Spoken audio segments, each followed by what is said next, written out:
Hello दोस्तों, अद्भुत कहानी संग्रह में आपका स्वागत है। आज की हमारी कहानी है लालच। बेटा, तेरी बीवी हर महीने नए कपड़े लाती है, क्या ज़रूरत है इतना खर्च करने की। मैं कई महीनों से देख रही हूँ कि ये फालतू चीज़ों पर ज़्यादा खर्च करती है। तू इसे थोड़ा समझाया कर। अब घर की लक्ष्मी ही पैसों की कदर नहीं करेगी तो घर में बरकत कैसे होगी। विमला जी ने अपने बेटे रवि से कहा। माँ, मैं उसे समझाता हूँ लेकिन वो कह देती है कि मेरे पैसे मुझे अपने तरीके से खर्च करने का अधिकार है, और वो तो ये मानने को तैयार ही नहीं है कि वो फालतू खर्चे करती है।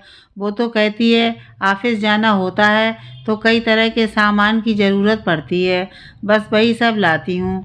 अब बताओ उसे क्या कहूँ।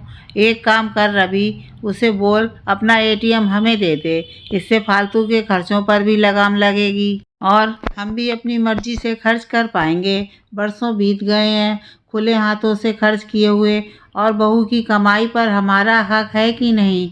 माँ, कैसी बातें करती हो। आप तो जानती हो मुझे मनीषा पसंद नहीं थी।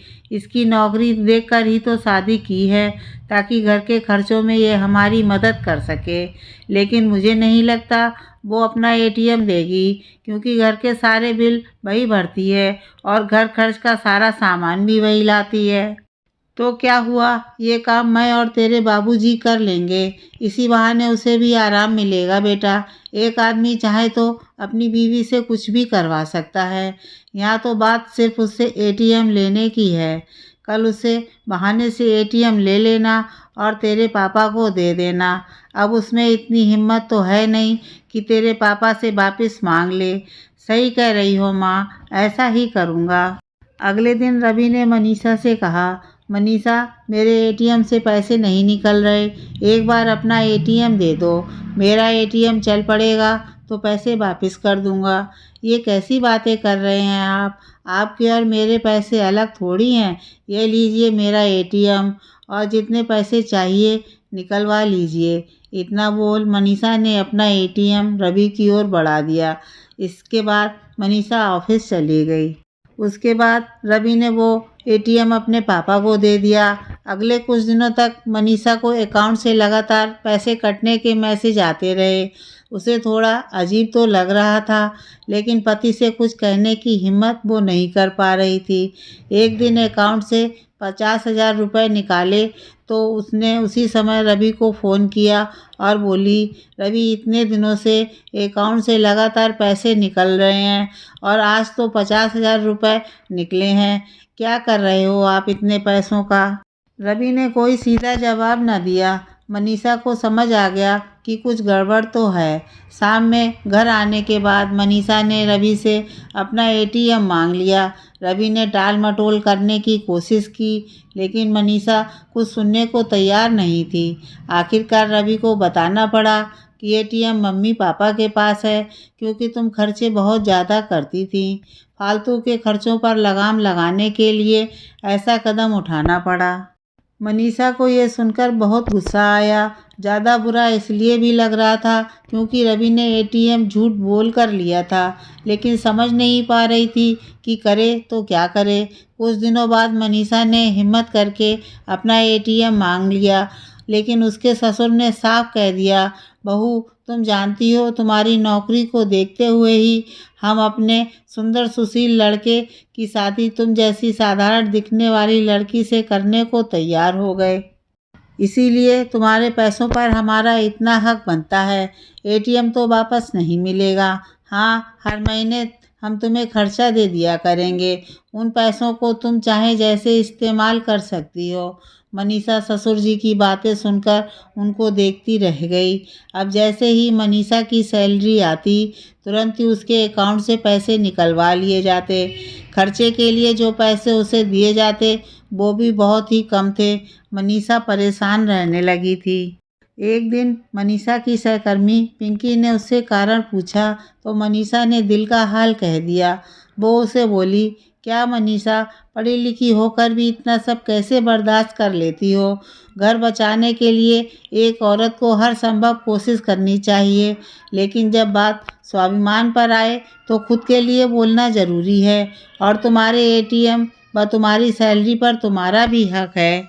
आज ही बैंक जाकर दूसरे एटीएम के लिए अप्लाई कर दो और पहले वाला बंद करवा दो। अपने हक के लिए बोलना सीखो, वरना हमेशा तुम्हारा शोषण होता रहेगा। तू सही कह रही है पिंकी, अब तक मुझे ये कदम उठा लेना चाहिए था।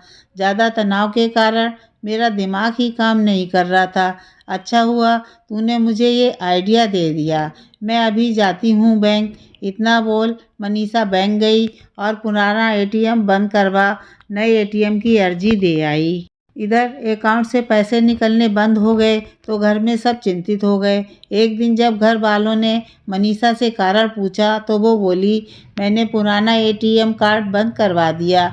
ये कदम मुझे बहुत पहले उठा लेना चाहिए था। मैं मानती हूँ कि मेरे पैसों पर आपका हक है, लेकिन मेरे पैसों पर मेरा भी हक है।